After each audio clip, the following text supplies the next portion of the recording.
911, what's the location of your emergency? I need an ambulance. I just came into my friend's house and I found him dead. Is it beyond help? Do you think that he's beyond help?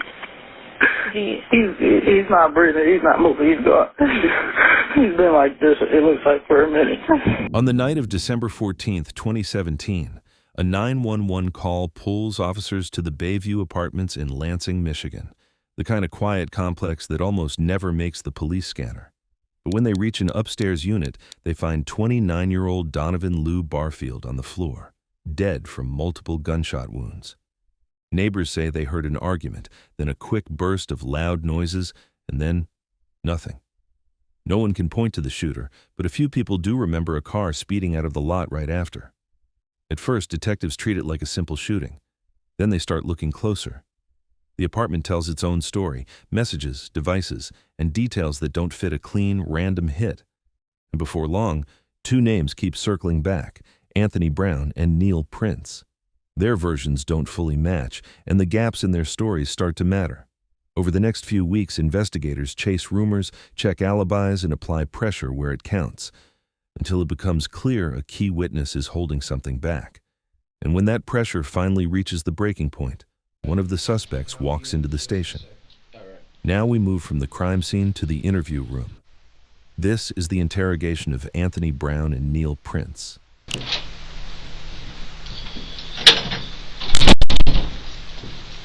Alright.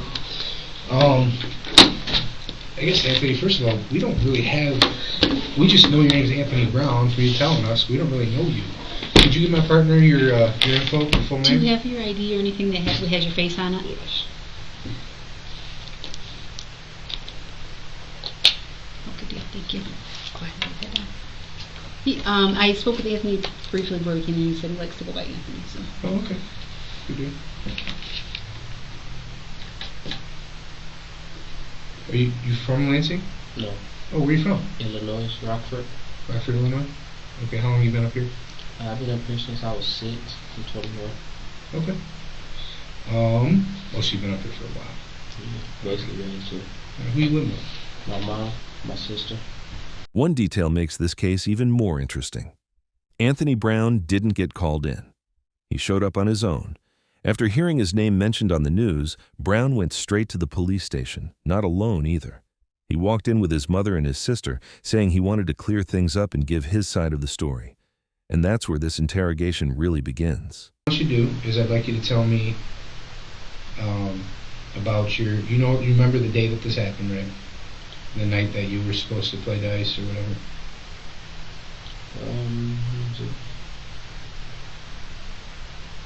So like Thursday night and Friday? Yeah, Thursday. I had just actually left from up here. I play basketball up here every Thursday. So I had left from up here. Me, my mom, my sister, we went and got food. And then I got picked up and went over there.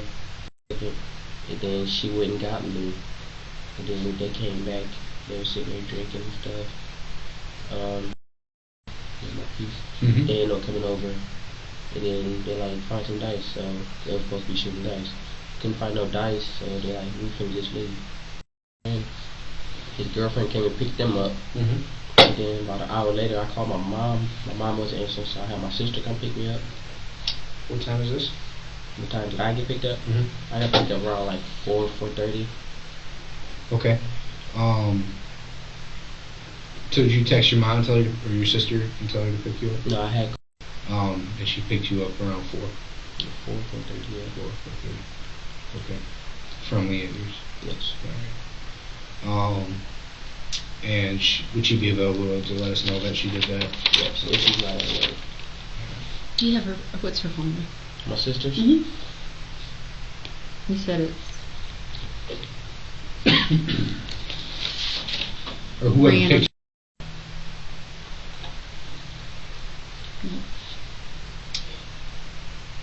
Okay. It's just the telephone. The who came and picked you? Who took you to? His girlfriend came and picked me up. She picked you up. Yes. What time was that? Probably about 10, because here basketball got over about 8:30. Then that's when my mom came pick me up from here. So yeah, it was about 10. I want to say around 10.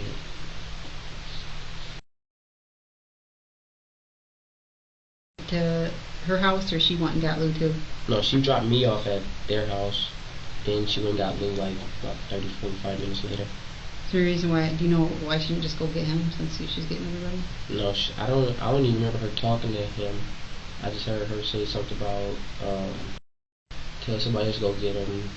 But whoever he was talking about, they didn't know where he lived, so she just went and got him.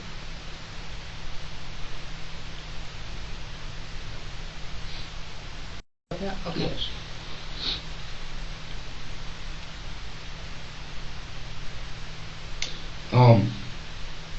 Okay, let's go over again. Who all? Lou and her kids were all asleep. How old were those kids? I don't know.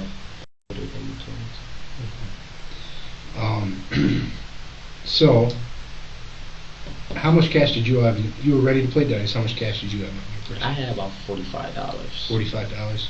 Okay. How much did Lou have on him? I don't know. You don't know? Okay. Have you ever played dice with Lou before? Yeah. Alright. He's usually high roller. Yeah. Yeah. They probably like they shoot dice when they shoot dice. Cause I had just got out of jail like a couple months ago, so I haven't been able to get a job or nothing. Sure. So like I just been having pocket change for whenever like my mom would let me get money, and I have a girlfriend that works in Jackson. Yeah. So she come down on the weekends. So like she would cash at me money every now and then. So like I really just try to save or help my mom with bills as much as I can. Right. So that's what what I would do. I would shoot dice, try to get some money to help out with her. Okay. What's the most you've ever seen Lou with? They go stack? I'm not sure. He probably had about a couple $100 on him. Okay. That's kind of typical, normal. Yeah. Right. And then how long did it take you guys to figure out we don't have any dice here? The first lie came quick, and it was a big one. Anthony claimed Lou didn't have any cash on him that night, but people who actually knew Lou said the exact opposite. They described him as the kind of guy who never showed up to a dice game empty-handed. If Lou sat down to play, he had money in his pockets. The only thing nobody could agree on was the amount. Was it $100? $1,000? That difference might sound small at first, but in this case, it was about to matter a lot. First, look in the top drawer. So I look in the top drawer, there's no dice. He said, look in the other drawer. So I look in the other drawer, still no dice. So I'm like, alright, I don't care about shooting anyway. I all sat down, then about 10 minutes later, he's like, well, I'm finna leave. I'll catch y'all later. Mm-hmm. Then they're like, well, can you give me a ride? He's like, yeah, I'm that's my girl. So they left. I'm just sitting there on Facebook this time. Then I called my sister, like, can you come get me? Okay. And when you called her, you called her on a phone number or a Facebook call or what? No, I called her phone. Her phone. Gotcha. Okay. And when, okay. Alright. Do you remember what people were wearing that night? What you were wearing that night? No, I had on rock jeans. Yeah. And these shoes. Okay. Your rock jeans, are they darker wash? Are they light wash? Are they like a mix pattern? Like regular blue jeans. Regular blue jeans? Okay. With a brown outline. Okay. And when you say rocks, what's the full name for that brand? Rock Revival. Rock Revival, okay. Do you have what color is your jacket that you usually wear? I wore a blue jacket that night. A blue jacket? A blue hoodie. Hoodie. Gotcha. Alright, how about anybody else? You remember what So he was at home, so he had on his house shoes, Mm-hmm. and he always just wore like a regular white feeder, like undershirt. Okay. Okay. And when your sister picked you up, did you guys stop at like a McDonald's or do anything afterwards where you might be on camera anywhere? No. No? She took me home, she went to sleep. Okay. She bought 5 months pregnant, so she didn't want to be out all night anyways. Okay. Any surveillance cameras in your house or anything that caught you on video? I don't know if we have cameras in our apartment buildings, but... Oh. Which complex? Additions. Okay. Yeah, I'm not sure if that complex has any. Alright. Is there something I'm forgetting to ask you that I need to? One thing. This is one where where I want to warn you before I ask the question. Okay. This is a homicide investigation. Okay. Excuse me. This is a homicide investigation, and I just want to make sure nobody gets themselves in trouble when they really don't need to be. Okay. So it could be something as simple as, say, you tell me that I was driving a gold car last night when it was actually brown or red or whatever. Whatever it is, something simple, but just not true. We later go back, find out it's not true. You lied during the course of a homicide investigation, not good. Okay, so I want to throw that out there. No matter how small it is, it could be a big deal if you lie about it. Okay.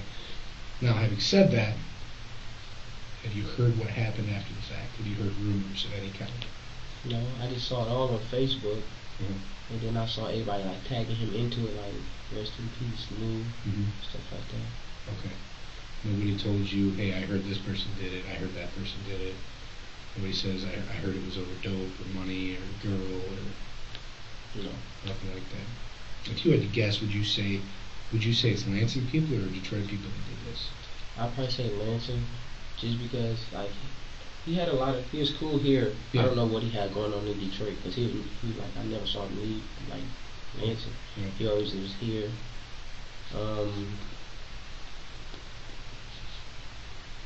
He shot dice a lot, like, so he could have probably shot dice with the wrong person. They probably set him up, anything. Did he flash money? He flashed money like let's say if he got drunk or was at a show, like, because he got friends that like rap and stuff, so he'd be with them. They're from Detroit, so I don't know if like he flashed money around other people or not. So. But you seen him do it when he get drunk? Yeah, but he wasn't like a heavy drinker. Mm. He was just like sipping and stuff. Okay. Anthony tries to paint Lou as a high-rolling dice guy, someone bouncing between gambling spots, carrying big money, and getting killed because of cash that ended up on the floor. But detectives later learn that story doesn't really fit. Yes, Lou liked dice games, but he wasn't some reckless big-time gambler. The people who knew him said he was smarter with his money. He put it into real estate and his business, not into non-stop betting. In those circles, some players reportedly showed up with insane amounts of cash, up to $500,000. Lou wasn't that guy. He usually had a few thousand on him at most. But here's the problem. To someone like Anthony, even a few thousand can look like a fortune, exactly the kind of money someone might be desperate enough to kill for. So most likely Lansing people. And then if you had to guess, would you say if it's over dope or money or girls or a different kind of beef? What would you say? I wouldn't know. You wouldn't know. Okay. All right. Did you talk to anybody when you left Drew's house? When my sister came at me? Mm-hmm. No.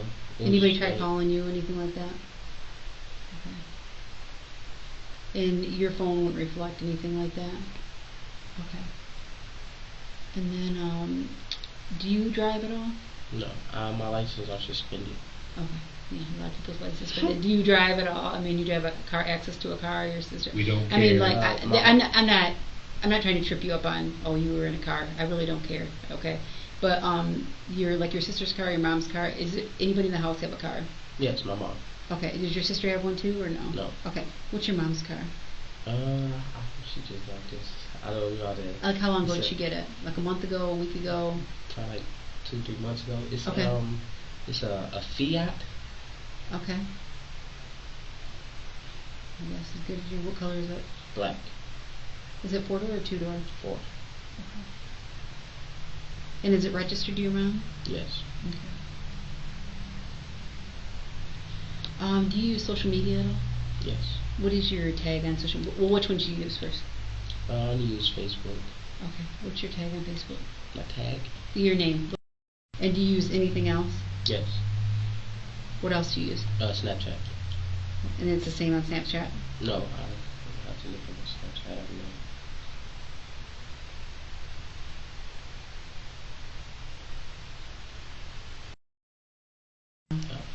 Nope.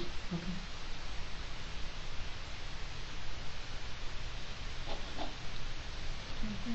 And how many times have you shot dice with Lou before? If you had to guess. We shot dice. I don't shoot dice with him because I know how good he is. So I would say. Would you say out of the group he's the best? Yeah. Okay. So how many times have you guessed? About 4 or 5. Okay. And where do you guys usually shoot dice at? We shot dice at I don't know if they got the same name. Augie's on Miller. Mm-hmm. So we shot dice in there one time at a party. Mm-hmm. I can't think of it right now. I know what you're talking about though. It's a different name for it. The I think. I'm sorry. I think they turned it into a studio now. Mm-hmm. What about Lou's house? Have you ever shot dice at Lou's? No, I don't know where he lived. You never been to Lou's house at all? No, he had moved. Before I had went to jail, I had knew that he had lived on the north side or something with some friends.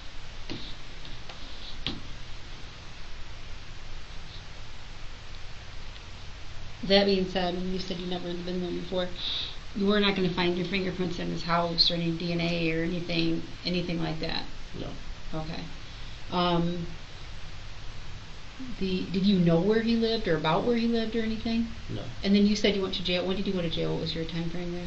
I did about 2.5 months. Close to 3. What did you do that for? Possession of a firearm and marijuana scale and stuff. Okay. And then when did you get out? June 29th. Okay. This year then? Yes. Okay. The detective starts by naming possible motives: drugs, money, women, or a beef. He's not hoping for a clean confession. He wants to see if Anthony bites on one and slips up with something he shouldn't know. Anthony stays careful and keeps saying he doesn't know anything. So the detective switches to facts that can be checked: calls, texts, and who Anthony spoke to after leaving. Anthony says there's nothing on his phone, meaning if police later find messages, he looks like a liar. And one more thing stands out: Anthony has been in jail before, so the detective isn't buying the innocent act. Now he's figuring out if Anthony needs to go back. You said your girlfriend's from Jackson. What was her name? Okay. Okay. You have one here too? Yes. Okay. 8. And she's out of Lansing. Yes. What last name? And where does she stay? Georgetown. And the one doesn't know about the other? No, they're friends. Oh, perfect. Good luck with that one. That'll blow up in your face, you know that, right? They found out how you did it. Oh boy. And you known Lou for how long then? I already know him since I want to say probably about the beginning of this year, close to the end of last year. So really about a year. Yeah. How'd you meet him? A couple times together, shot dice. That's really the only time I see him since I lived in Lansing.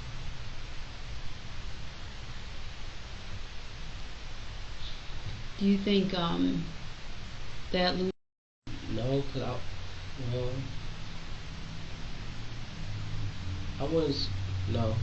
cause Lou and Leandre's mom, they wasn't like never around each other. You've never seen them by each other? Or? No. Well, did Lou beef with Leandro? No. Never seen any arguments? But they was close, like that used to come over there. Mm-hmm. What's the word on his mom? What are people saying about that? I was up at the hospital actually that Thursday too. Mm-hmm. Me and my mom had went up there after she had got out of work. Mm-hmm. I had talked to Leandra. She was about to go into surgery or already had surgery. Mm-hmm. They really didn't want to talk about it, so I really didn't know that much. I just wanted to be there because Mm-hmm. she was like my second mom. Mm-hmm. So I just wanted to be there, show my support. Mm-hmm. They wouldn't let nobody back there but like the immediate family, so I didn't get to see her or nothing. Who do you think did that to her? I'm not sure. Someone said something about another house was shot up too. So You think that has to do with that? You think Yeah. those two have to do with each other? Probably, I mean, they said around the same time. Okay. And they didn't, but nobody said who they think it is, or you haven't sat around and had a conversation about this? No, I only see.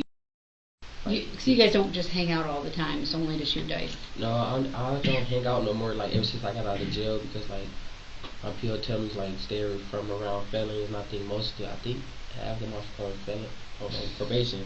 So I actually called my PO before I came in here and told him, like, I gotta go in and talk to detectives and stuff. So he was asking me, like, questions and stuff. So now I guess I'm being violated or on probation or something, so I gotta go see him. And he said I gotta get violated for that. Because of this whole thing, you're gonna get violated? Yeah. Sorry, man. Because I was around felons and stuff. But other than that, I don't see.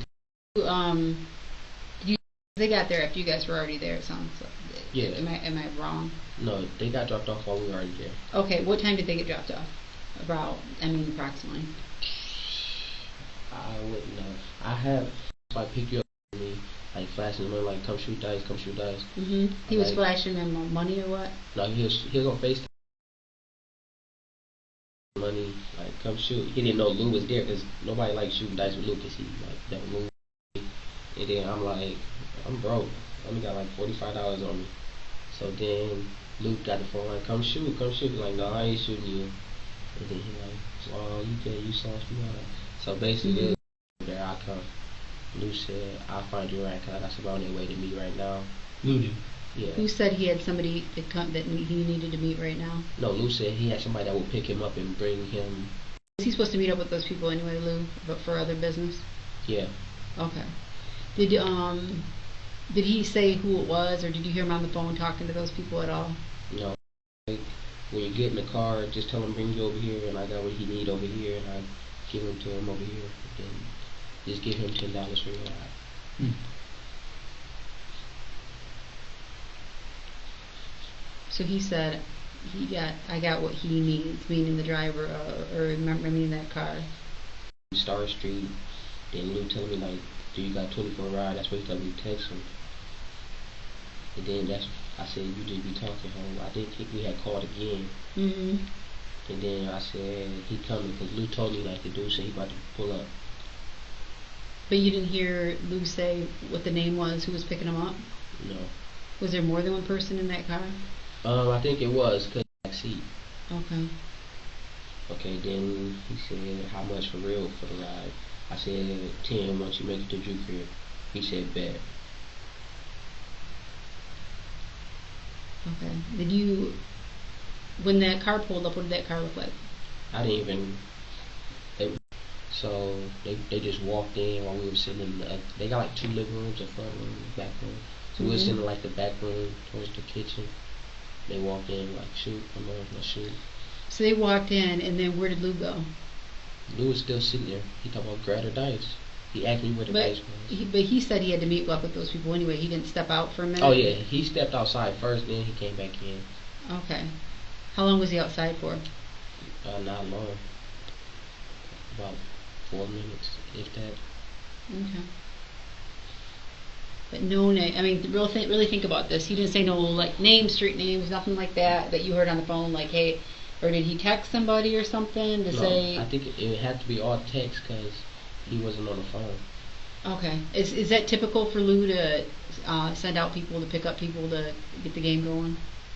Nothing like that's ever happened before? No, because I mean, he would call around for rides and stuff, but he would, like, have someone else get picked up to come shoot dice with him. Okay. But from this point on, the detectives stop playing it soft. They start turning up the pressure on Anthony. Do you think it's a fair... They could probably give a pretty good description of who it was, what the car looked like, all that. He had just got laced a couple months ago, so they said he's just not, like, starting to be able to function again. Got what? Laced, like someone put something in, some weed. Oh, really?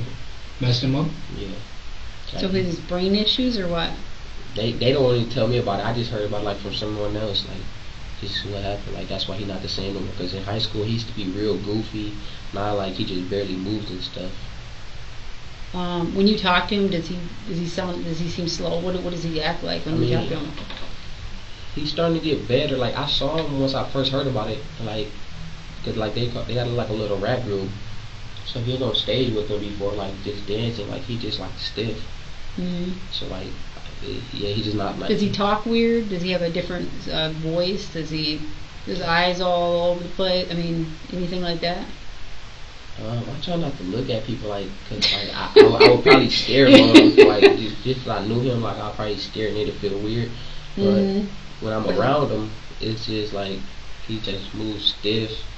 He don't talk, like he not as goofy as he used to be.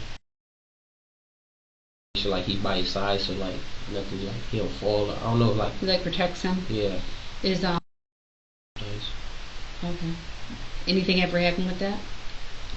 Not that I know of. It's only like I don't think they told anybody like. And you're Yeah, we grew up together too, playing football.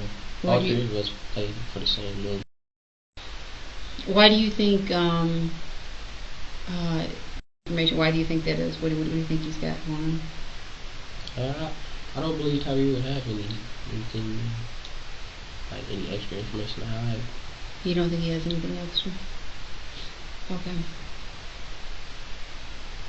So if he couldn't even describe the car that he got into, I mean, only a couple of days ago, I mean, it just seems weird to me. Was he intoxicated when he got there? Was he high? I don't think so. But honestly, because growing up with him, like he was a little like slow, like we would as retarded or slow. Like he couldn't. We won't tell you. I'm totally telling. Hold on. We He won't said tell you. no. I won't. Well, like he could like spell or remember stuff. Like he couldn't spell college in 9th grade and stuff like that. But I'm only saying that because like now, like I only like know cards that like my mom or my granddad have. Like I don't know other cards either though. Mm-hmm. But you could like describe people. You could say like like what I look like. You could say that and say, okay, she's got.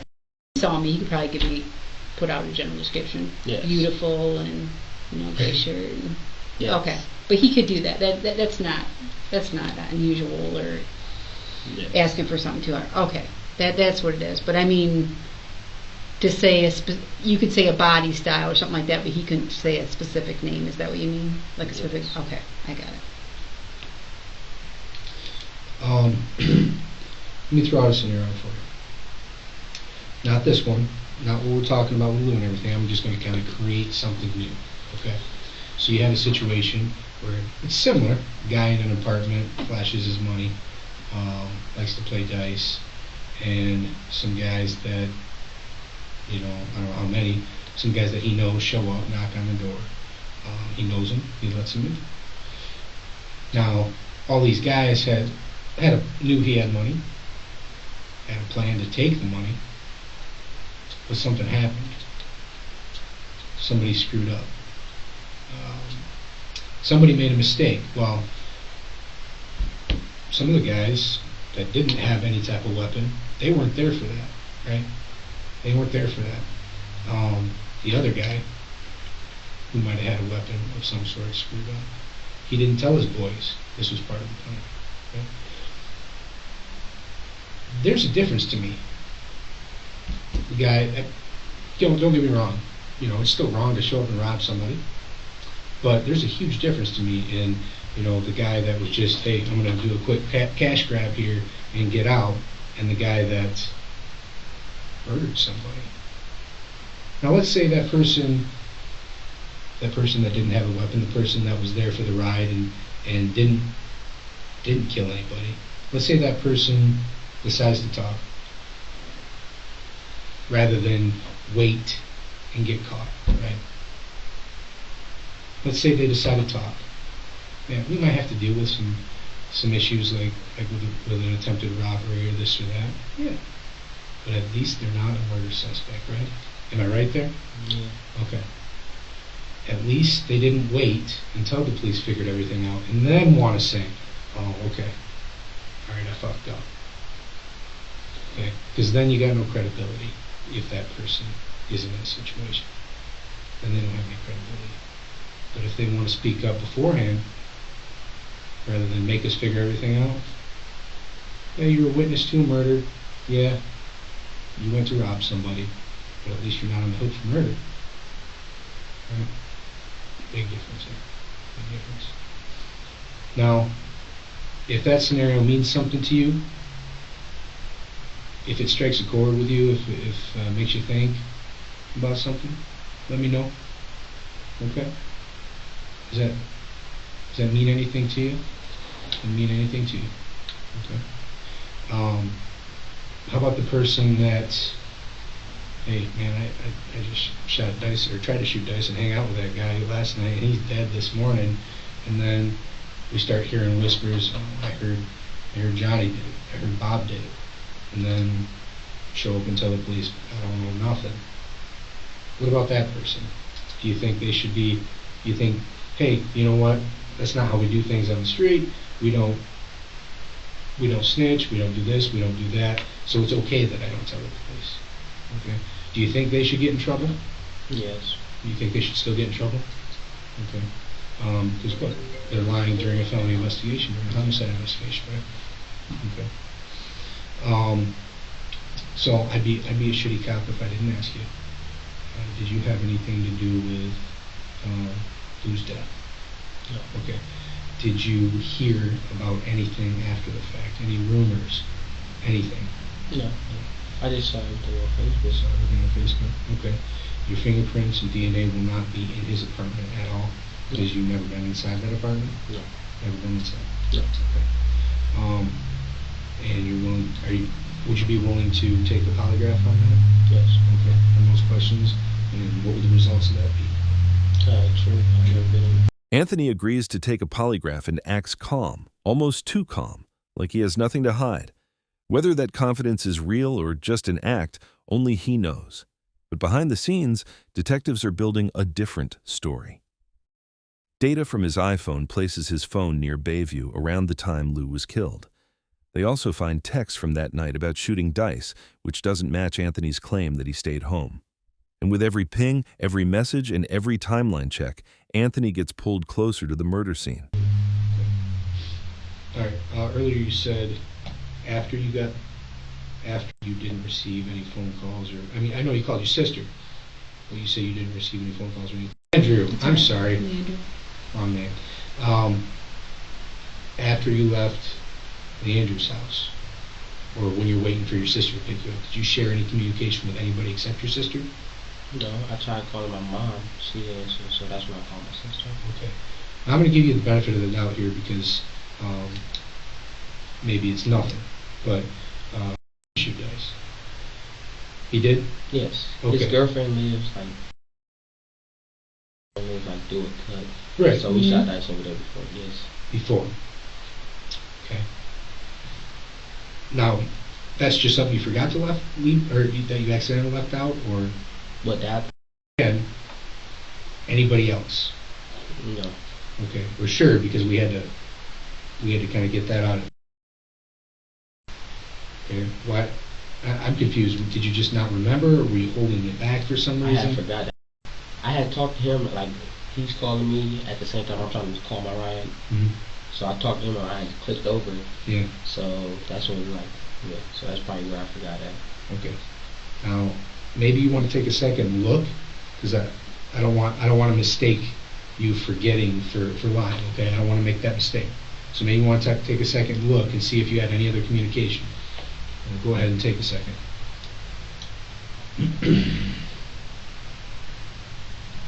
Any text or calls or Facebook calls, anything.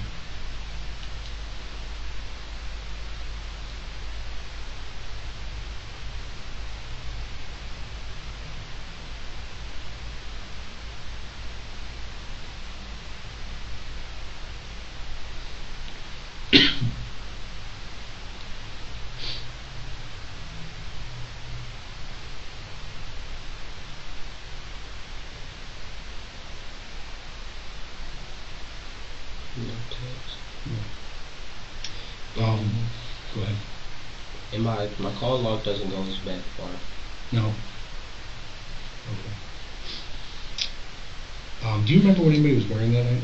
No. Did we talk about this already? Yeah, right. Did you take any photos? You Facebook Live? You post any photos from Facebook from that night? Did anybody? No. I don't think. Well, no, because it's not like a celebration. Like everybody just really there trying to like cheer me and enjoy everybody's mom. Mm-hmm. Oh, cheer him up. Yeah. Do you know who else Lou hung out or played dice with besides you guys? I mean, everybody in Lansing knew Lou just because he likes to shoot dice. So. He's famous in Lansing for shooting dice. Would you say? Yeah. Other people that you guys have played with though that you know? No, they will always go out like to like Chandler's or can't remember what else is right there. The Rocks, stuff like that. They will always go out there and shoot dice. Where's that at? Out in East Lansing. But specific people? I mean, the only people I know he shot dice with is. I mean.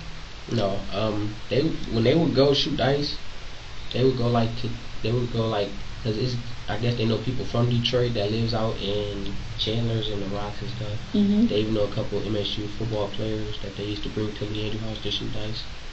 But I didn't really, I didn't hang around them enough to like know who they were. Who do you think would have did this? Probably someone who wanted him or his money, something. Him or his money? Did he do something? Is he known for doing something dirty out there? No, he's a pretty cool guy. Yeah. Just probably happened because he flashed some money while he was playing dice. Yeah. Did you ever see him with guns before, Lou? No. Never? Anybody out there in Lansing? Anybody in Lansing have the reputation for okay, they went and played dice and then they went and robbed somebody? Anybody have that reputation for robbing after a dice game? No, not that I know. I will, cause my mom, she would know I would go shoot dice. Like sometimes she would give me like $100 to shoot dice, but she would always tell me like don't shoot dice with people you don't know, cause you never know the outcome. If you take all their money, then don't shoot dice with people you don't know. So that's like really the reason I never go with them. And then they would always talk about how when they went to Chandler's and stuff, it was always they was going with Detroit guys, and I'm like, So the only people you shoot dice with then is Leandrew and Lou and I shoot dice. Terry? Yeah. And I shoot dice with like my friends. The detective goes over Anthony's story again and again, pushing for every name he can get. In a neighborhood like that, everyone knows someone, and nobody is truly in the dark. Then the detective brings up one thing with Anthony. It seems small in the moment, but it sets off a chain reaction that will eventually bring Anthony down. Shoot dice with then is Leandrew and Lou and I shoot dice. Terry? Yeah. And I shoot dice with like my friends. Who are your friends? Did he know you guys were shooting dice that night? I don't know. Yeah. And then Demarion, who else? I really didn't. I stopped hanging around people once I got out of jail because like no one would help me. So that's really help like, you get out of jail or help like, you what? Just like help me like feed me while I'm in there and stuff like that. Mm-hmm. So I really just had my girl. But other than Demarion, he was the only friend I like hanged around. He's the only one who stuck by you? Yeah. Do I have him on Facebook? Yeah.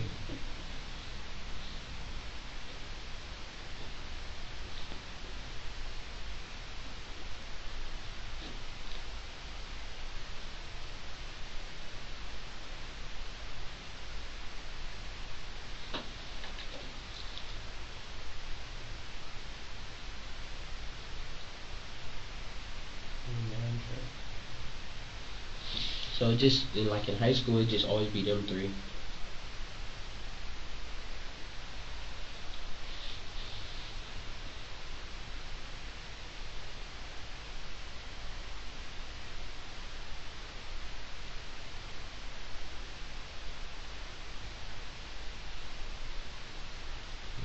Mm-hmm. So in high school, it just be them three, and ever since high school, they just only hang around them three, and then they start rapping and stuff. Came up with a little rap group and stuff. And they still do that? Yeah, that's they just started that. How was if I could I? Or he would it'd be too far off. I think he should. I don't know, like, 'cause Mhm. I haven't tried. I just say like what's up to him and stuff. That's it. No one has any in-depth conversation with him. It's just kind of acknowledge he's there and move on. So you know he's got issues.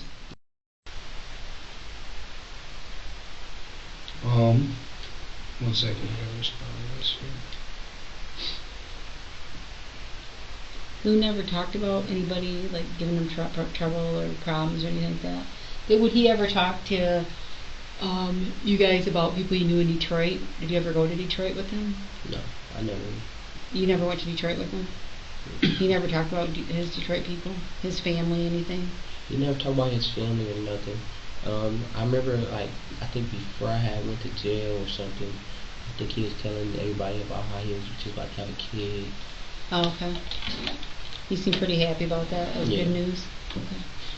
But none of his family didn't know them, didn't know the Big's mom, nothing like that. No. He never met anybody who came down here. No.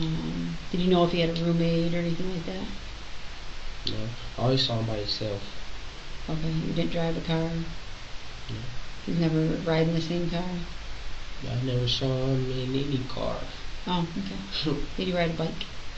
No, I don't think so. He's a bigger guy. Mm-hmm. We're talking about Lou. Yep. Mm-hmm. Something I want to ask, with him. We'd like to ask your permission to have your phone forensically examined. We can do it right now. Have it back to you hopefully in a half hour. So I'll let you know we're not worried about a little bit of weed. We're not worried about anything except the homicide right now. Okay. But we just like your permission to do that. We just look it up, download it real quick, and be done with it, have it right back to you. All right. Is that okay? Okay. Thank you. Anytime we do anything like this, we read a consent form to you, so I'm going to go ahead and do that now. And I'm going to fill out your spelling of your name again. Would you have a guess as to, like, just not even based on anything, but would you guess, is there anybody specific you have in mind that would have done this in Lansing? No, like he really. When I was around him, he didn't have like no beef, no nothing. Like he was just a cool guy. If he shot dice, if he did lose his money, he'd be like, okay, I can bounce back, make that right back, stuff like that. Win next time. Yeah, that's kind of what I'm getting. It really just, it's narrowing down for me. The only motivation here is the cash you have, is why I think this happened. I don't know if you agree. I probably would say that. The other thing I'm kind of noting in my head right now is that not a lot of people knew Lou. Lou didn't know a lot of people in Lansing. Just people who shot dice with him, right? Am I right or am I wrong? Did a lot of people know him? I wouldn't say it was a lot, but like a lot of people that, well, yeah, everybody that shot dice, Mm-hmm. yeah. Okay. And then even more so, of the people that shot dice, how many people he knew that he moved to the south side? Right? I don't know. Probably not many, right? Had to be somebody he knew. Especially, had to be somebody he knew. Otherwise, why would he let him into their apartment? I'm just thinking out loud here.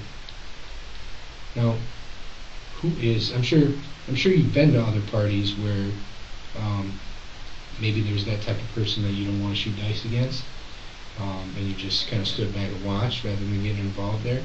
Who's the scariest person around that you know shoots dice? Who's the guy that, oh man, there's no telling what he'd do, that you know shoots dice? Like what? Like I don't know what you mean. Like just like not going to shoot, like just because like what? Like he carries guns. Like this guy, like Johnny Boy carries guns. I ain't gonna shoot dice against him. John's known for being crazy. I'm not shooting dice against him. Who's that guy in Lansing? I wouldn't say I don't saw nobody like that because everybody, like I said, I don't want to be around nobody. Like if I do take their money, then they try to pull a gun out on me. So everybody I be around, they don't like carry guns and stuff. Like I used to carry guns myself. Mm-hmm. Then I got charged with CCW. Mm-hmm. So now I'm on probation for that. So. That one's a bitch, ain't it? Right at the start of the interrogation, Anthony lets slip one detail that ends up being a big mistake. Let's see it in case you missed it. Okay. And when your sister picked you up, did you guys stop at like a McDonald's or do anything afterwards where you might be on camera anywhere? No. No? She took me home. She went to sleep. Okay. She about 5 months pregnant, so she didn't want to be out all night anyways. Okay. Any surveillance cameras in your house or anything that caught you on video? I don't know if we have cameras in our apartment buildings, but... Oh. The detectives didn't mention cameras in McDonald's by accident. They already had a lead from a neighbor, and that tip pointed them to a car seen near Bayview around the time of the murder. That car was registered to the girlfriend of Neal Prince. His name was already circulating around Lansing, one of those names that keeps popping up whenever something goes wrong. When police checked his record, they saw he was already in custody on an unrelated charge. No chase, no search. He was already sitting there, waiting. Now it was time to bring him into the interview room. This is the interrogation of Neal Prince. Hey, Mr. Prince. How are you, sir? My name's Mike Mooney. I'm a detective for the police department. You want to go ahead and sit up for us? I'm going to fix this chair so you can sit on it. I'd like to take those cups off. Yeah. Would be any issues if I take them off? No. Okay.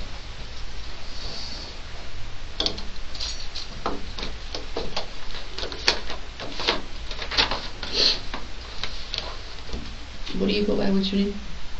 Neal. Neal, would you like me to call you Neal? All right. Neal, I'm Tristan Lonick. I'm a detective with the City of Lansing Police Department.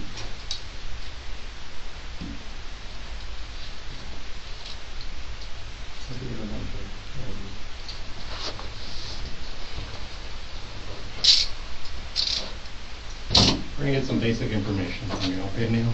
Okay. Can you spell your first name for me, please? N-E-A-L. N-E-A-L. And your middle name? Don't have one. And your last name? Prince.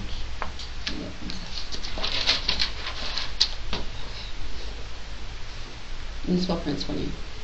P-R-I-N-C-E. P-R-I-N-C-E. And what's your date of birth? And what's the phone number to reach you at? What's your other cell phone number? I don't got another cell phone. Just the one? What social media you use? A-R. And then Prince? All lowercase or capital? It doesn't matter. I don't think it matters, to be honest. I don't Okay. think so. You use any other? Instagrams, Snapchat, anything? I don't really take pictures like that. Any other Facebook names? Okay, just this one. Okay. And where do you, I know where you're staying at, but can you, okay, I need it. North Carolina, pretty sure it's door number 4 on the side. Okay. And then, how long have you been staying there?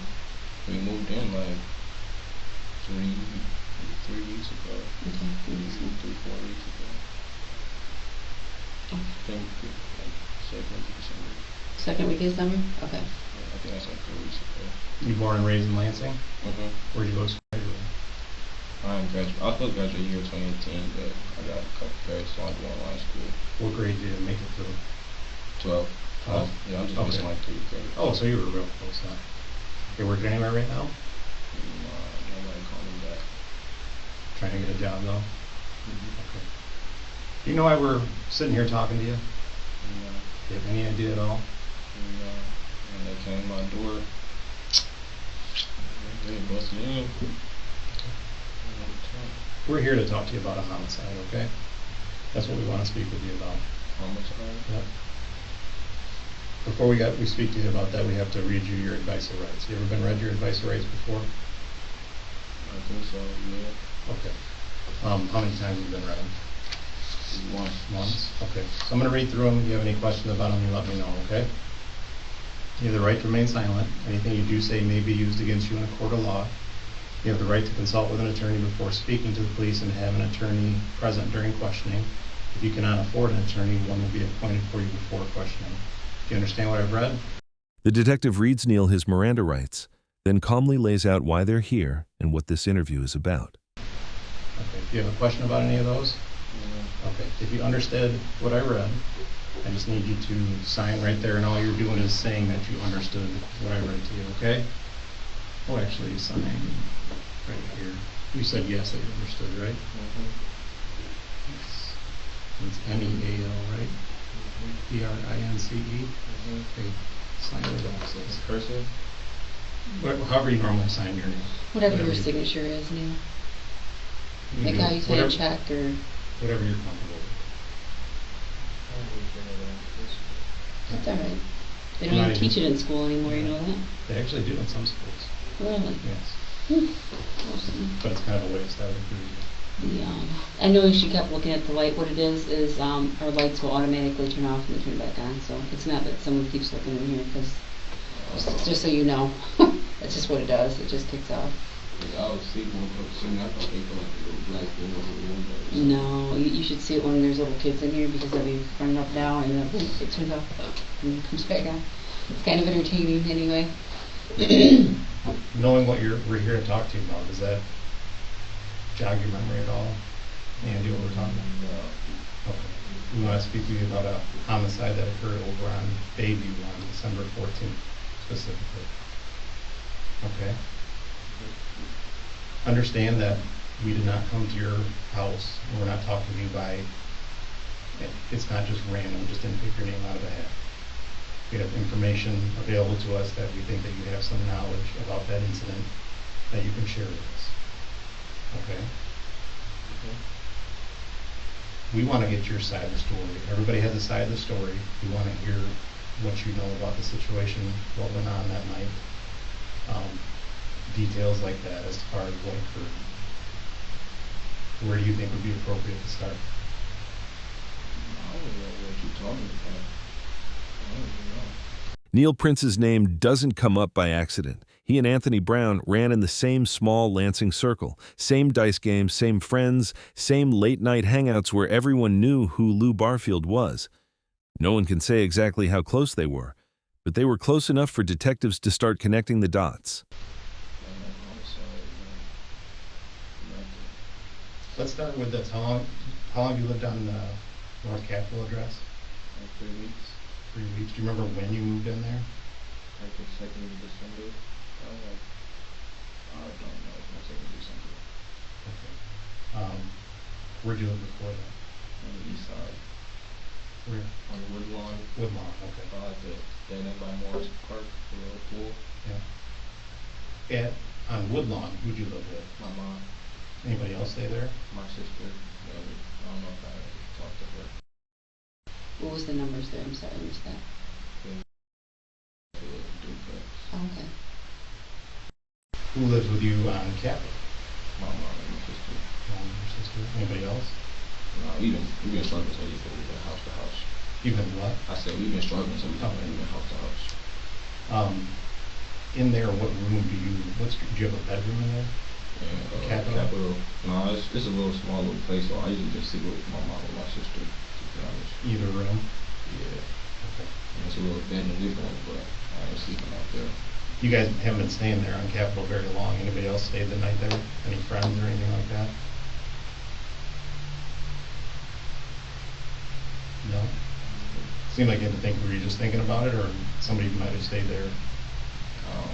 I'm not sure, to be honest. Like, we moved in like 3 weeks ago, but like, I don't really be there. Have you had any friends over at that place?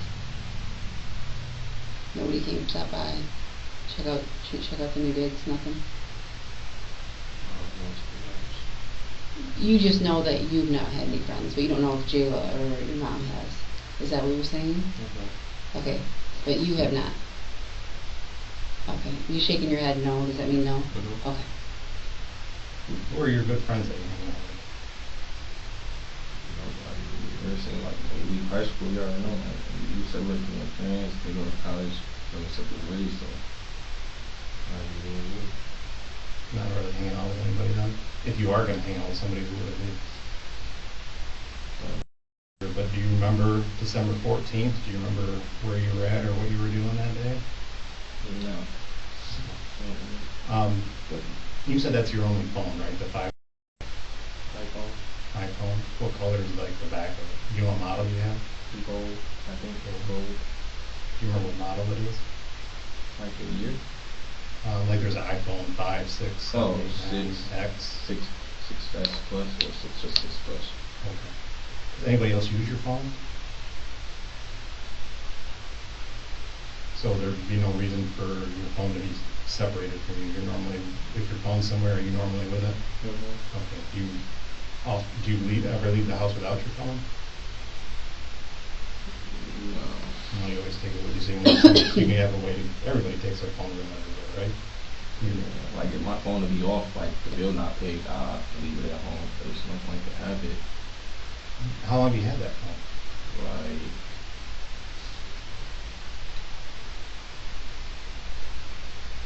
my sister gave it to me. A month, 2 months, 6 months, a year? We don't have to, it doesn't have to be exact.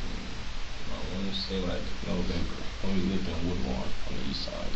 Okay. Have you had service the whole time you've had that phone? Not the whole time. Like I just recently got turned on. Do you remember when you had it turned on? Yeah. Like who pays the bill? You or mom? Or My mom. she pays the bill?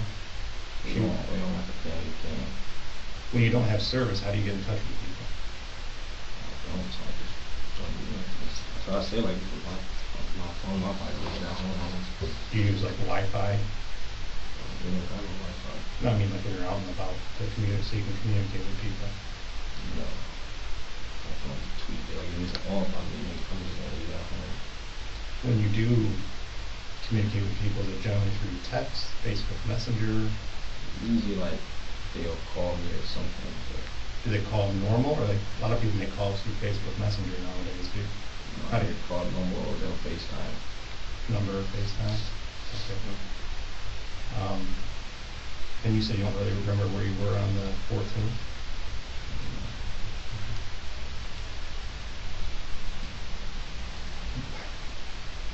I talked to your sister. It sounds like that would have been about the same time that you guys moved in to Capitol. Do you remember when you moved into Capitol? December, like the second week of December. Okay. Sometime. Do you remember that day? That day specifically, like moving and getting moving stuff? Mm. No, because I didn't move in at first. How much later did you move into the house? The next day, because like we had still had the house on Woodlawn Yep. like a couple days till lease was up or whatever, and then they was moving in, so I just stayed while they was moving to the house on Capitol. I was just sleeping there, and then I moved all my stuff in the next day. I rode my bike over there. So if they signed the lease, or what I'm understanding from your sister, they signed the lease on the 14th. So you moved in the 15th. Would that be an accurate statement? I moved in the day after they moved in. Would that be the day they signed the lease or no? I think they moved in before they signed the lease. I'm not sure. Okay. How do you guys get your stuff from one place to the other? We called the bus, and I rode my bike. Cause I just carried I don't got a lot of stuff because before we moved to Woodlawn, I say moved around a lot. We got raided, so we put not raided, but we got kicked out of it. So I put like basically majority of my stuff in storage. So I just had like 3-4 bags, double bags, put in my shoulder, just rode my bike up there. It was around the street kind of. And that was after your mom and sister were there for just a day, or more than a day? No, the day they moved in, I just came. Okay. They caught the bus to take their stuff. Nobody was helping you guys out? You couldn't get somebody with a car or something like that? No, it's real. I told you I was just us. Me, my mom, sister, and little brother, just us. Nobody else. Who's your little brother? Mom. They never stay at your house? They said their dad. Okay. How old are they? Okay. You said you were born and raised in Lansing, right? So you're pretty familiar with the city? Like, where have you spent most of your time growing up? Baker on the east side. East side. Do you have any friends that live over, do you know where Bayview is? No. Okay. Do you have any friends that live over there? Bayview's up, you know where the Homes and Waverly is, right? On the south side of Lansing? Yeah. Southwest side, Homes and Waverly. Harbor Point, a lot of people know where AP is. You know where that is? But that's somewhere by Waverly Park. Sheffield and Waverly. It's not too, it's a little north of Waverly Park. Sheffield and Waverly, Homes and Waverly. Yeah, I know where you park at. Do you have any friends over in that area where Homes and Waverly is? When's the last time you were over in that area, the southwest side?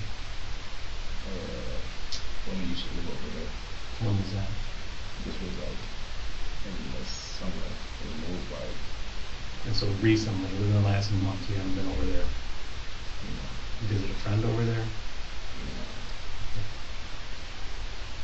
Here's the deal. This homicide occurred on Bayview in an apartment over there. And that's over near the homes in Waverly area. We know that you were over there. You were seen over there, and you were also on video over there. Why would that show up?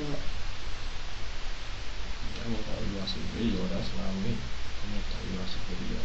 It is you. And like I said, the person saw you over there. That knows, somebody that knows and recognizes you.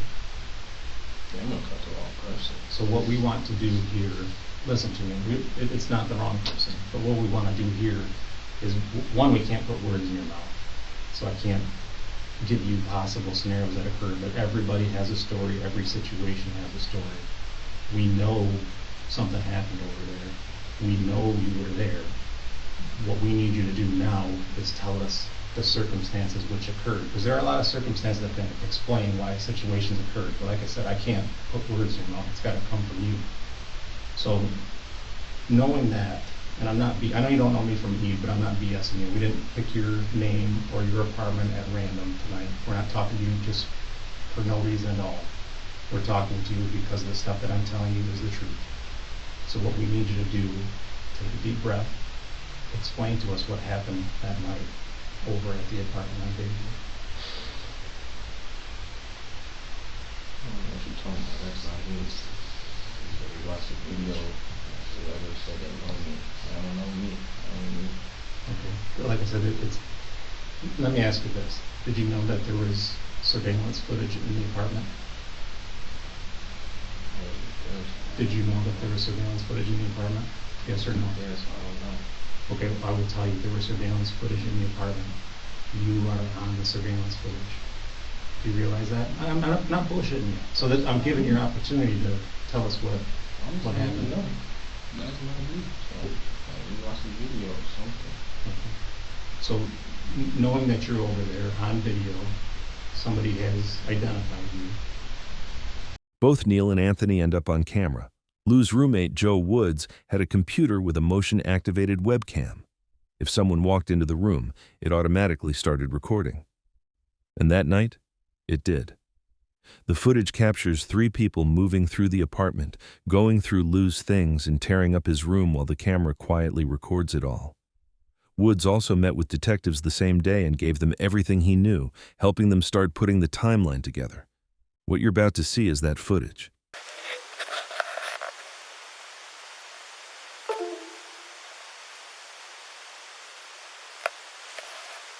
Okay, what do I do? So in 3 with the checks, stick your finger. Alright, I'm gonna play here. I'm gonna make you play, look. See that bottom one right there with the check? Yep. That's when Lou came in the room first. Okay. So click it. Do these delete after a certain amount of time or no? I'm not sure. It's really some new shit that I put on there. Yeah. It shouldn't though. No, hold it. Hold it? No. Press cancel. Yeah. Put your finger on it, hold it, and then let it go. Play in default.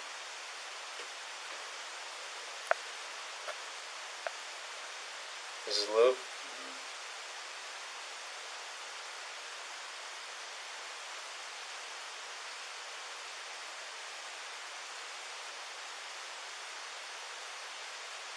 That was fine.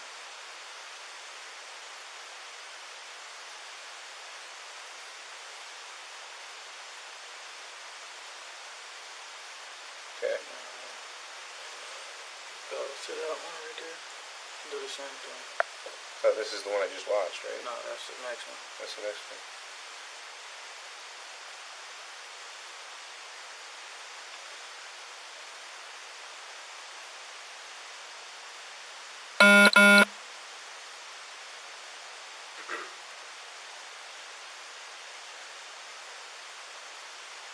I'll go to that next one. Do the same. And that's the one there.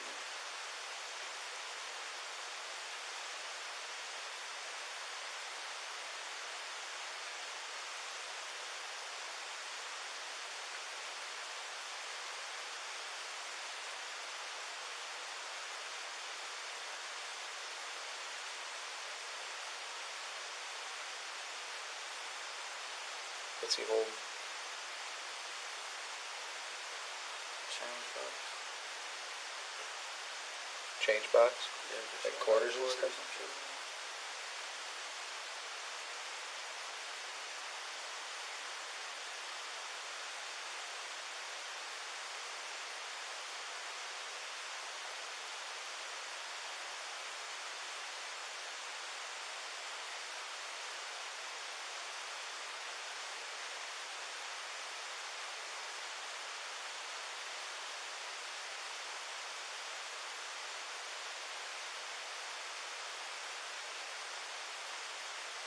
So this timestamp is obviously not right.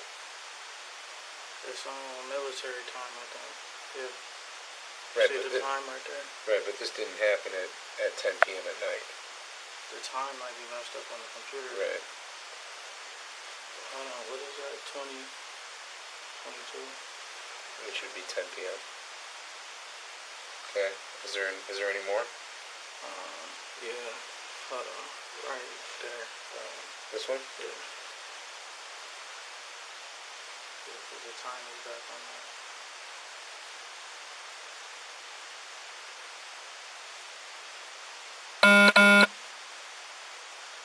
But who's that? That's, I don't know who that is.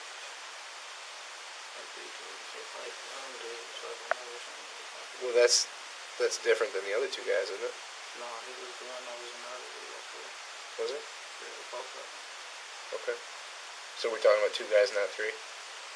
Two. They're the only ones that we see on the screen at least.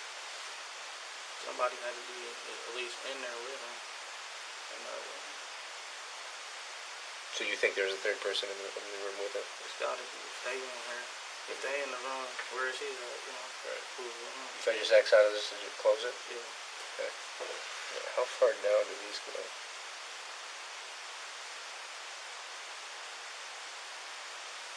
So, how many days you been doing this?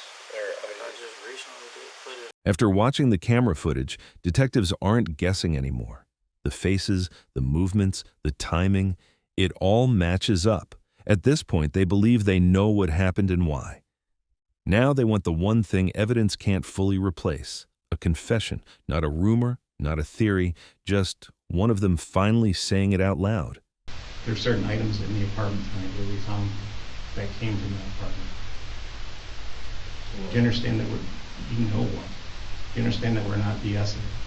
I'm being for real, but This is your opportunity. I don't know how else to make that clear. I can't put words in your mouth. I have an idea of probably what occurred and what happened, but I can't sit here and put words in your mouth. This is your opportunity to tell us what went on. We know you weren't the only one there. I wasn't there. We know you weren't the only one there. This is your opportunity to tell us what went on. You also understand that this is something similar to like you see on TV. The person who starts talking first, normally things work out best for that person. We're eventually going to talk to the other people that were there. This is your opportunity to tell us what happened. Nothing to tell you, I wasn't there. Neil, do you understand the way DNA works? Okay. And you understand that we have your DNA on file from another incident, correct?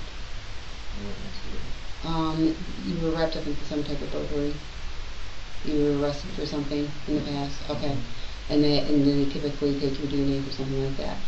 What I would like to do is I would like to get your permission to get your DNA today and to eliminate you as one of those people who are in there. You can't just go down time and my DNA. It doesn't work that way. It has to be, each time has to be a new swab from that specific person for that crime. You can't just use it from another crime that had occurred. Is that something you're willing to do? If I give you my fingerprint, I'll leave. This isn't a fingerprint. This is a DNA swab. What is that? That is where they swab inside your mouth and get your DNA. Is that something you're willing to do? Okay. That leads me to believe that maybe you've been in that apartment before. Okay, you've never been in anybody's apartment over there. Okay, then I guess I don't understand why you wouldn't volunteer that. What's the point? The point is to eliminate you as a suspect. You can eliminate me as a suspect if I do it. I'm saying, though, if I do it, come out of the open, just, No, because I'm still missing a huge chunk of what your side of the story is. I mean, just like but listen, Detective Looney already told you. We already know. We have this video. We have people who positively ID'd you, who've known you. Can we watch the video together? Hold on. Okay. That know you, that know who you are, so they put you there. My concern is that I don't know what happened.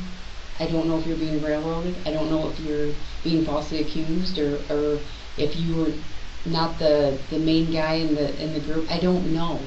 The only person who can tell me that in this room, not me, not him, is you. You're the only person who can help me with that part of the story. I don't know that part of the story, Neil, and I know that you do. And you have to understand, I don't know if it's a man you didn't like. I don't know if you were friends, if something accidentally happened. I do know that this is a man who had a child on the way, has another child who doesn't have a dad.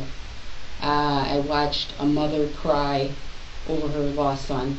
These are the things I do know. These are things I know. Okay? And how but what I'm saying is you do know, and you're that piece of the puzzle that can help us. I don't know. Neil, I know you know. I'm trying to tell you I don't know. Okay, and I understand that you're saying that, but that's not the truth. That's not the truth.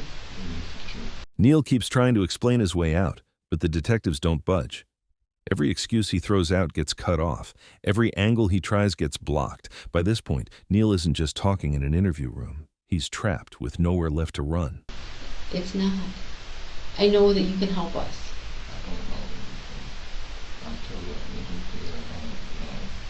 I don't know. But Neil, the problem with that is there's too many things that put you there.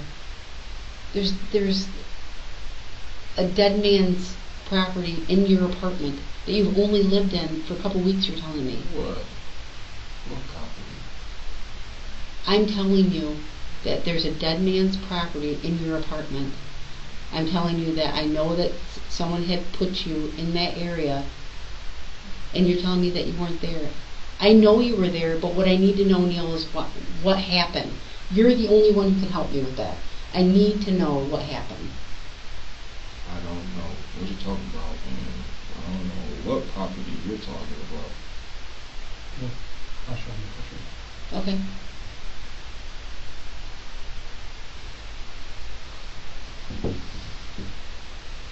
Come on, let go.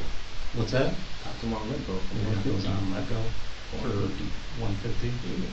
Who'd you get them from? They don't know. They don't got a picture on them. How'd you get them? I bought them. You had to contact somebody from let go, so who'd you contact? I don't remember the name. You just go through category that you want. You find it. That's that. Mm-hmm. When did you buy them and let go? Maybe back in December. Beginning December and December when? I do not know. I don't remember. Explain to me how let go works. Like, say I want to sell this phone, I'll take a picture of it, put details, whatever you want, and then you just post it. And how does the person contact you? Like, you just go through a list, like you can buy cars, clothes, games, whatever, and you go to, you click on it, and then you just click I'm interested, or you can text them whatever you want to text them. So at some point you got to set up a place to meet them. Okay, so you have to have their phone or set up a place to meet them, right? Mm-hmm. So you had this person's phone number? No. So how did you set up a place to meet them? On let go. So the messages would be in let go. Yeah. Okay, where'd you meet this person at? Downtown. Where at? Gas station. What day? I don't remember. Would have been after you lived on Capitol or when you lived on Woodlawn? When I was on Capitol. Because I remember I told him he'd close the line like one park, so he met in a public place. Where'd you meet in the bus station? Like, you ever been to a bus station? Mm-hmm. Like when you go out towards the end, towards like how's the number one's at the end right here, and that little girl right there, is right there.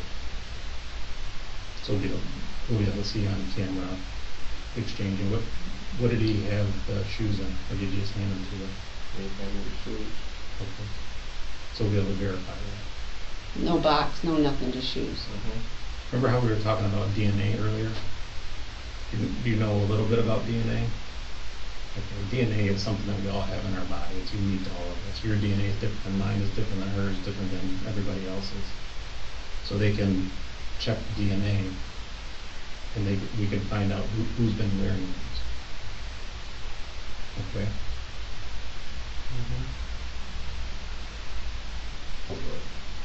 Well, if the victim's DNA is in there, how do you think that's going to look? The dude that died? Mm-hmm. What's that? That don't look bad on me, probably what to do, But see, that's the problem. We can see you in that video, and we can see you grabbing the shoebox. That was the video I've already told you about. From the dead man's house. That's the part that I don't think you're understanding. Like, we're not BSing you on the video part. There's video of you grabbing the shoes. Those shoes were found where tonight? In your apartment. I'm not lying to you. I'm not lying to you. I'm assuming you hadn't heard about it till we told you. Do you hear anybody else, anybody you know, talk about a video that you were on in a dead man's house until today? So you never even knew it existed? No. At this point, Neal is lying about everything. There's no let-go account, no email, no receipt, nothing to prove he bought any of it. But the footage tells the real story. It clearly shows him taking the items. And with every new excuse he adds, he only digs the hole deeper.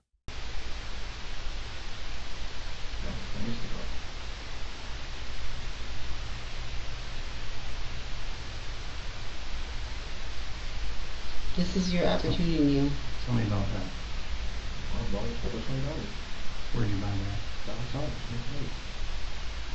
If you say you want to buy it, yeah, it's cheaper than $20 cheaper. So same guy sold you the... No, not the same guy. How did you get that then? So you're scrolling on your let go account and you buy it, or you get, and then you say you want to meet there. Is that what you're saying? So if I go into your let go account, it'll have all this documentation. What's your let go account? How do I get into that? Okay, what's the big name? Did you do it through your phone? No. How do you, what device did you use to get it? Did you let go? Tablet. That was before I got the phone. Where's the tablet at? Okay.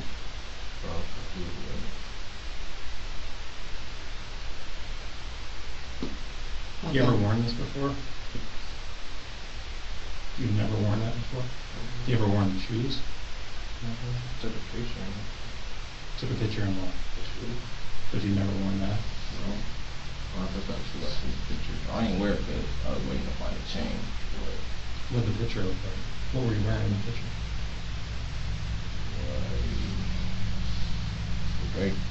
Gray pants. Think of black or gray hoodie. And shoes. Where did you take the picture of? Outside.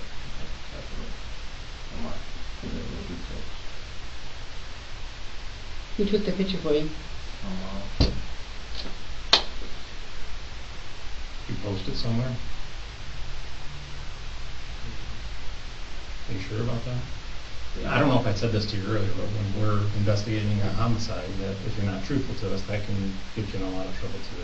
That's a felony in itself. Yeah, bro, I never posted it, but So if I showed you a Facebook photo with you wearing the shoes and the necklace, how would you explain that? that's true.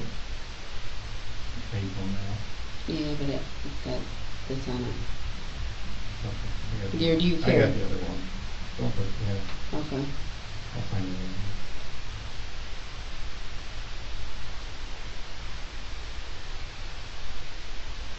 Oh, no, okay. Yeah, you can show that. Okay.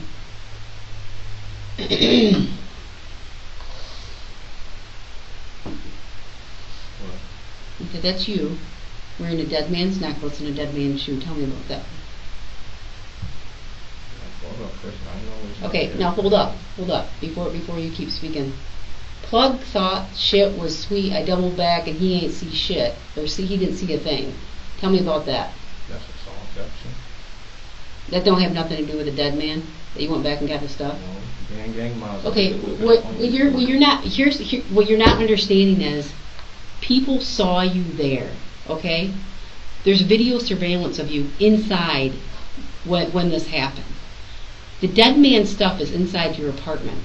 What I don't understand is why this happened, how you know him. These are all the things that only you can help me with. What were there other people there? Did someone coerce you into going in there? I can't feel, like he said, I can't tell your story. Your story is your story, not mine. But there's a lot of stuff stacked against you right now, and things aren't looking good for Neal. Things are looking really bad for Neal. There's a lot of Facebook posts that have been put out there about dead man this, and this nigga this, and this and that. All with your name attached to it and your friends. I need you to help me. Help me figure this out. I'm trying to help you. I don't think you are trying to help me. You deny everything. I've let go of fake account. All of a sudden I don't have a tablet. The tablet's missing. I threw it away. They don't make no sense. Why would you throw all that? That doesn't even make any sense. If you have a broke phone, are you going to keep it? No, you said a tablet. You didn't say a broke phone. You said a tablet. I'm saying in general. Like, if you have something But, okay, regardless, you have all this stuff stacked against you. Why wouldn't you want to tell why? I don't understand. The detective turns up the pressure on Neal and doesn't let up. She wants the truth, and she can tell he's not giving it. Each time he dodges or changes his story, she calls it out immediately. Neal starts to look worn down, stressed, tired, and close to cracking. Why wouldn't you want to tell you why you were there? You think about Luda's shoes and necklace and throwing out, post it and wear it, or even buy it? What sense does that make? Whose Facebook account is it that you posted that on? My old one. Your old one? How come you didn't tell us about that when we asked you if you had another one? How old was it? I was an all-star Prince one. Huh? I was an all-star Prince one. I posted that picture. Okay. So it's really not that old, because you just posted that picture a few days ago. Right? Mm-hmm. Okay. Remember what I talked to you about lying during a homicide investigation? So you didn't tell us about that other Facebook account. And you said it's an old one, but it's not an old one. It's a few days ago that you posted it on. So it's the one that you're currently using. A few days ago is the one that you're currently using. I don't know if you're getting it yet, but we're not bullshitting yet. This is your opportunity to tell us. You're first at the table. The world is yours. We got to hear it from you, though. We can't. We know you were there. We know what happened. We don't know why, and we don't know all the circumstances that occurred. I don't know how clear I can make that to you, that we know you were there. So you saying that you weren't there, it doesn't matter. We know you were there. So this is your, knowing that, in my head, if I was in your position, I'd be saying, this is my opportunity to explain to them what happened so they can understand that whatever. Like I said, I don't want to put words in your mouth, but I think you know what I'm trying to say. Your opportunity is in front of you. Don't waste it. Do you realize how big a situation this is for you? Do you realize how bad this could be for you if you don't talk to us and tell us what happened that night? Where this is an opportunity for you right now to explain to us what happened and maybe make it understandable as to what happened that night, or why it occurred, or something along those lines. This is your opportunity to not make this really bad for you. Talk to us. Tell us what happened that night. I don't know what actually talked about. I don't know how many times I got to tell y'all. Wasn't there. But again, we know you're there. I see correspondence on Facebook with your friends, Chris, John, all these guys back and forth. Don't be talking on the media. Don't do that. So I know that you know more than what you're saying. Okay, I already know that, Neal. I already know that part. But I don't know why. I have no idea why this happened. There could be a logical explanation. You're 18 years old. Really? This is what we're doing at 18? What? Not telling our side of the story? What story is there to tell? Wasn't there? Don't know about no. You're slouched with your hand on your face right now. I think you're missing the opportunity that's in front of you, and the two very distinct ways this situation can go for you. One, I don't know if you're 18 years old. Think about that for a second. Think about what we explained to you. We're investigating a homicide. Think about the opportunity that's in front of you right now. This is not the first time I've sat and talked to somebody in your position Don't be one of the people that makes the bad decision and lets this opportunity pass you by. Be one of the people that has this opportunity in front of them and takes the time to explain what happened, so the people who get to look at this and review what happened have an understanding of why it happened. If they don't have an understanding of why it happened, what do you think they're going to assume with all the things that we've told you tonight? Okay, how do you think that's going to turn out for you?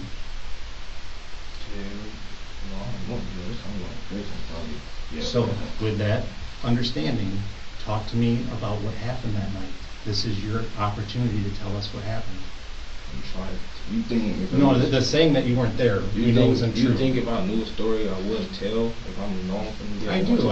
I think sitting in your position, you'd probably be scared to tell what's going on. But also, we're trying to help you understand the position that you're in, the opportunity that you have in front of us to tell us what happened, so we can understand and explain to the people who get to make decisions what happened.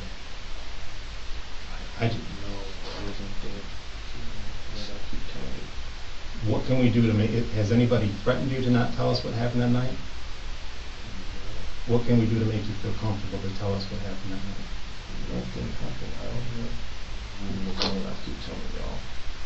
But that's what we don't want. We don't want you to keep being untruthful to us. I don't know how to explain it to you. We're talking to you for a reason. You're on video in the guy's apartment. There's no mistake about that. Neal shuts down and stops cooperating, and the detectives catch it immediately. Since facts and evidence aren't breaking through, they change tactics. Now they go emotional, trying to make him feel the weight of what happened and pull the guilt to the surface. What can we do to make you feel comfortable? It's not a question of if you were there. We know you were there.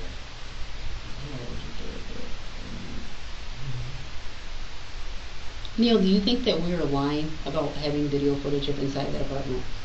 You probably do, but it's not me. I don't know what inside your apartment. Neal, there is video footage of you in that apartment. That is not a lie. That is the truth. Not me, probably some other person, not me. I don't know for a fact. Well, tell me about the other people who were in the apartment then. I don't know what you're talking about. That's if I knew, I'd tell you the whole story, but I don't know. Are you afraid of them doing something to you? Who? Are you afraid of anybody doing something to you if you snitch to the police? There's nothing to snitch about. If I don't know. There's nothing to snitch about.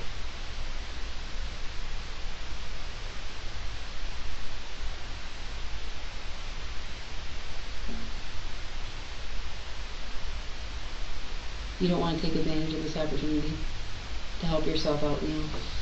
I mean, what would you say to your sister if she was in this situation? Would you tell her, hey, it sounds like you guys are close. You're close with your mom. What would you say to your mom or your sister? Like, if there's other people involved, what advice would you give to them? If they were sitting at this table? Do the right thing.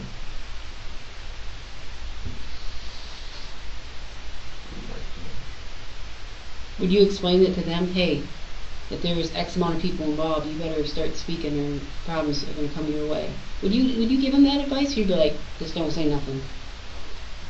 They choose to do what they choose to do. What kind of advice would you give somebody like that? Do the right thing. That's all I really tell someone. They know in their heart what to do. Right. And I think you know in your heart what to do. I'm trying to tell you. I don't know what you're talking about. Do you have a Gmail account at all? What's your Gmail account? It's a kid and stuff. I don't remember that. Do you use that Gmail account for anything? Nothing.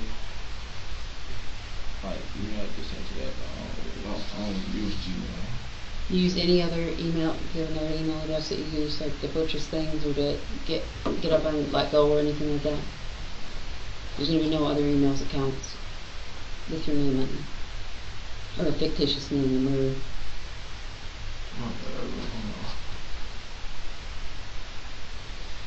You said you've never been over there, right?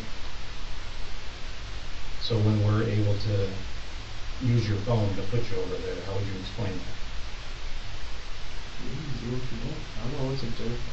No, I know you can do it. What would be your explanation if your phone was over there? Yeah, there would. You'd have to provide an explanation. But phones don't walk on their own, right? That's what I'm trying to get you to understand. Like, we know you were over there, and we're only going to get more information that puts you over there, so I'm not sure why you're not wanting to explain your side of the story. What we have only grows from this point out.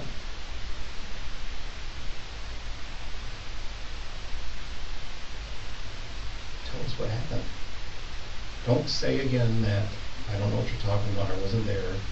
I don't know how many times we have to tell you we know you were there. It's not a question of if you were there. We know you were there. It only stacks up more from here on out. You start talking now and explaining what happened. That lets other people who get to make the decision understand what happened that night.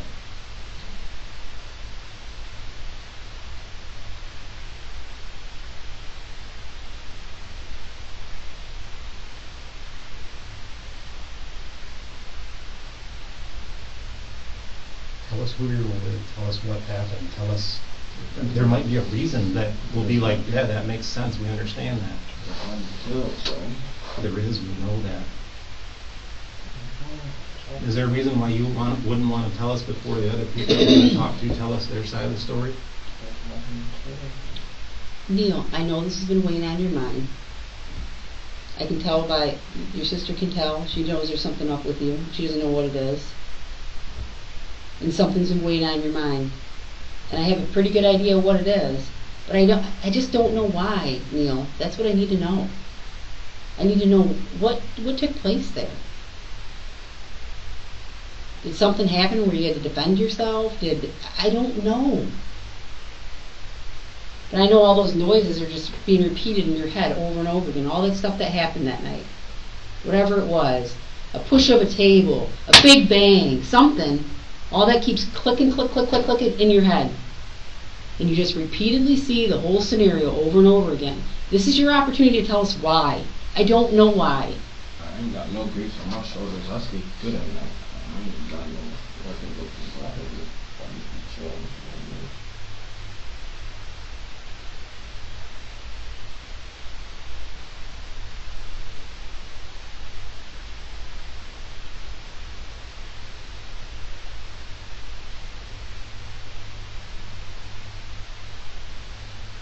Before we find more stuff to place you over in that area, would you like to explain to us why?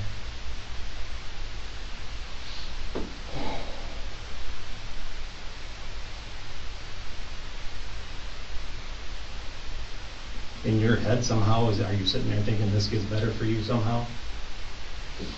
Y'all, by not telling us what happened, is there some, to understand your y'all thought? accusing me from murder. There's no way for this to get better. There's no way. Well, there is. It does get better if you help us understand what happened that night.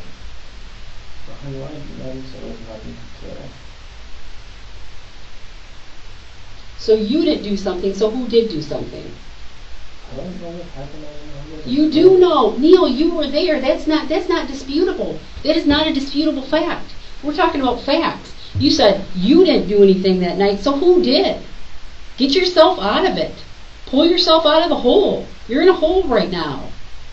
Pull yourself out. You said you didn't, so who did? That's for y'all to find out. If I do, I'll tell you. Because you know. You know. You can help yourself out. You want to sit on this for everybody else who's involved? Just you? You want to sit on it for yourself. You're okay with sitting in prison while your mom and sister just struggle from these apartment to apartment things, and you can't help contribute the man of the house. Really? Because you want to act like a punk and not tell your side of the story? You're 18, you're a man. You're the man of your house. There's nobody else there. And now, guess what? You're not going to be there. Unless you tell your side of the story, we can figure out what's the logical reason for what happened.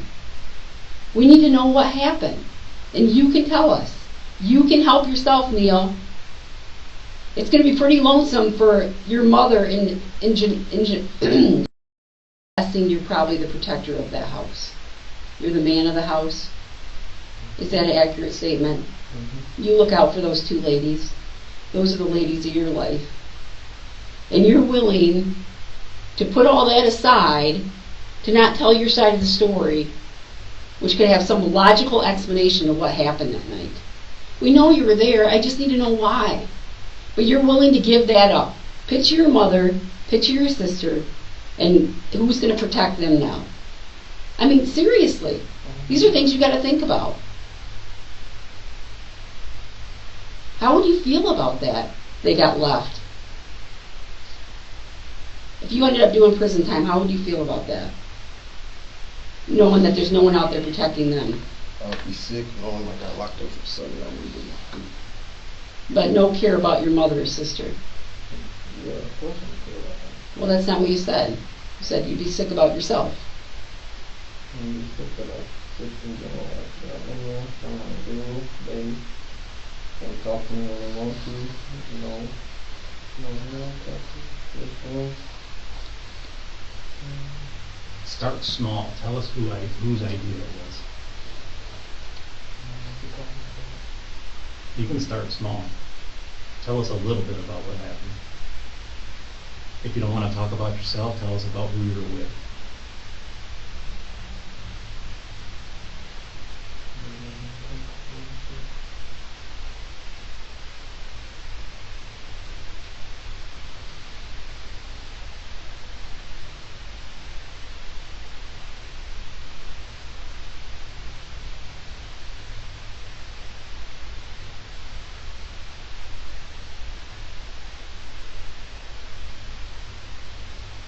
Is it because you're the shooter? Is that the reason why you don't want to talk to us?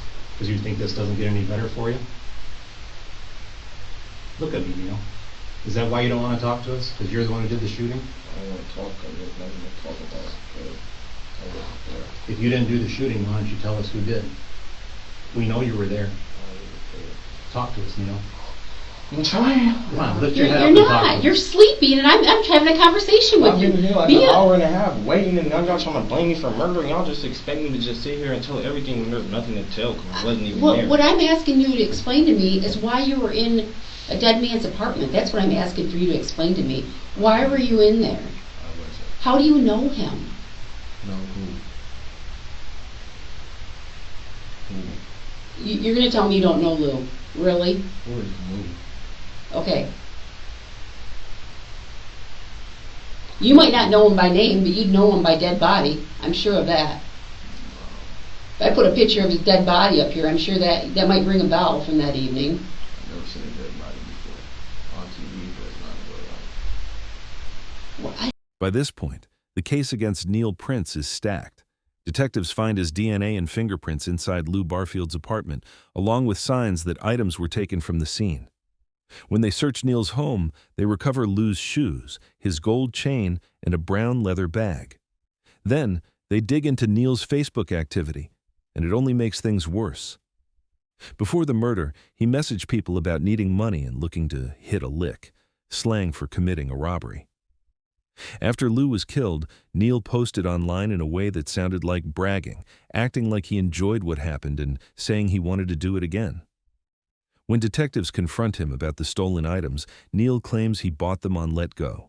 But the email he provides isn't connected to any LetGo account. Witnesses also say they saw him wearing the stolen chain and shoes after the murder, and phone records link him to the others that night. Physical evidence, digital trail, and witnesses, everything lines up. It's enough to charge him with open murder and felony firearm. But there's one more key person in the story: Willie Lee Fletcher. He was 15 years old at the time, but prosecutors still charged him as an adult. Fletcher later gave a statement that pointed to both Anthony Brown and Neal Prince. Because he was underage, his full interview was sealed and never released publicly. Fletcher was charged with open murder and felony firearm, later pleading guilty to second-degree murder, and he received 25 to 60 years in prison. Anthony Brown, the one who walked into the station on his own, was charged with open murder, armed robbery, and felony firearm. He insisted he didn't pull the trigger, but his own words, his phone records, and Fletcher's statement worked against him. He was convicted and given a minimum of 25 years. And Neal Prince faced the strongest case of all: his DNA in the apartment, the stolen items in his home, and messages that sounded like a confession. He was convicted of first-degree felony murder and felony firearm, and sentenced to life without parole. What do you think? Let us know in the comments below, and don't forget to like and subscribe.